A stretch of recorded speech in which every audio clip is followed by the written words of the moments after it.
अस्सलाम वालेकुम फ्रेंड्स, कैसे हो आप सब। उम्मीद करता हूँ आप सब ठीक होंगे। तो दोस्तों आज मैं आपके लिए लेके आया हूँ एक नई वीडियो, जिसमें आज मैं आपको बताऊंगा जिन्नात का इंसानों पर आशिक हो जाना। तो दोस्तों अगर आप मेरे चैनल पर नए हैं तो मेरा चैनल सब्सक्राइब कर दीजिए और बेल आइकन के बटन को प्रेस करना ना भूलिए, ताकि ऐसी मज़ीद वीडियो आप तक पहुँच सके। तो दोस्तों आज मैं आपको बताऊँगा जिन्नात का इंसानों पर आशिक हो जाना।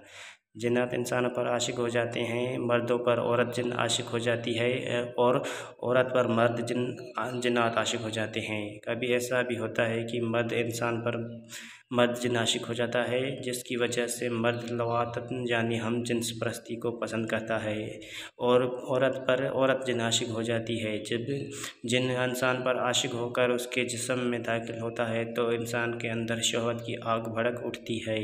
अक्सर मश्त ज़नी की आदत उसी वजह से पड़ जाती है। मश्त ज़नी के नुकसान को जानते हुए भी उसे छोड़ना मुश्किल हो जाता है।